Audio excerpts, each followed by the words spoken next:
to not hurt when they feel hurt. A man once asked us, how do you end a relationship without being hurt by the other person being hurt?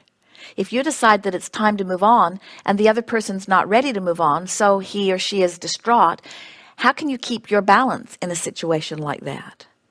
And we said to him, when you attempt to guide your behavior by paying attention to how someone else feels about your behavior, you're powerless because you cannot control their perspective, and therefore you cannot achieve any consistent improvement in your own vibration or point of attraction or how you feel. If you've decided to take the action of leaving a relationship before you've done the vibrational work of focusing upon what you want and why you want it, any action that you take can only bring you more of the same discomfort that you've been experiencing. And even once the relationship is ended and you are alone or beginning another relationship with another person, those old lingering negative vibrations will not allow a pleasant unfolding. In other words, it's so much better to find your vibrational balance before you take the action of separation, or you may experience a rather long time of discomfort. We told our friend, let's examine the components of the situation and bring some clarity to your options. You've come to the conclusion, as a result of being unhappy in this relationship for a while, that it would be better to end it. In other words, you believe that your chance of happiness is greater outside of the relationship than inside it. But when you announce that to your partner becomes even more unhappy. And now because your partner is more unhappy, you're more unhappy. One option is to stay. To say, never mind, don't be unhappy. I've changed my mind. I'll stay. But all that has happened is that you were both feeling unhappy, you made a decision to leave, which made your partner even more unhappy, and now you've pulled back from that decision, so your partner is not quite as unhappy as before, but still, neither of you are happy, so nothing has changed except that things got a bit more intense for a while, but basically, you're still unsatisfied and unhappy in this relationship. Another option is to just leave. You could focus upon all of the things that have caused you to feel uncomfortable in the relationship and use those things as your justification for leaving. And while that negative focus upon negative things will give you the conviction to take the action of leaving, you will really not feel that much better.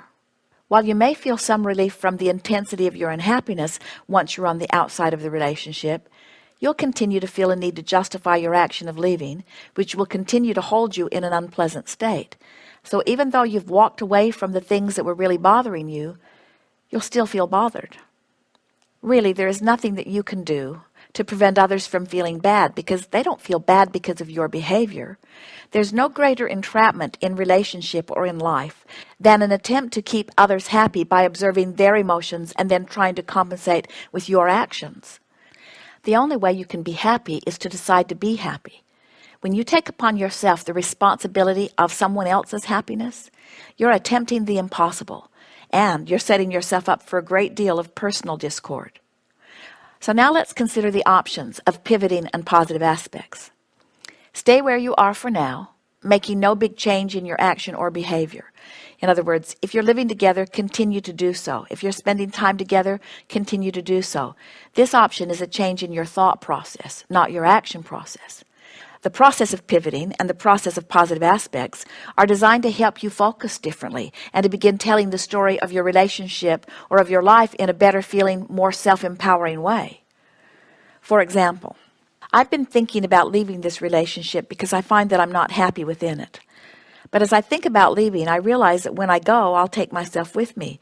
And if I leave because I'm unhappy, I'll be taking that unhappy person with me.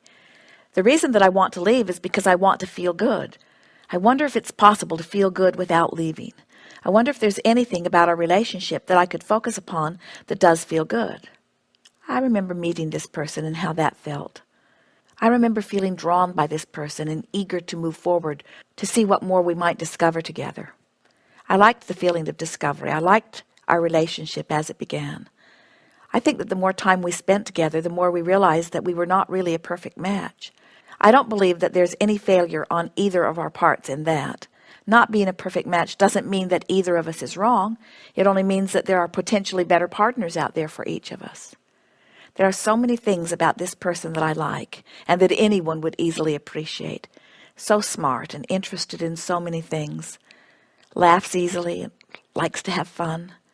I'm glad that we've come together, and I believe that our time together will prove to be of value to both of us. So our answer to this important question is, you cannot control the pain that any other feels by modifying your behavior. You can, however, control your own pain by directing your thoughts until your pain subsides and is replaced by improved feelings. As you give your attention to what you're wanting, you will always begin to feel good. As you give your attention to the lack of what you're wanting, you will always feel bad. And if you give your attention to the lack of what someone else is wanting, you'll feel bad also. You're so action-oriented as physical beings that you really think that you have to fix everything right now. Your partner did not get to this place all of a sudden. Your partner did not even get there only during your relationship. It's been a long path.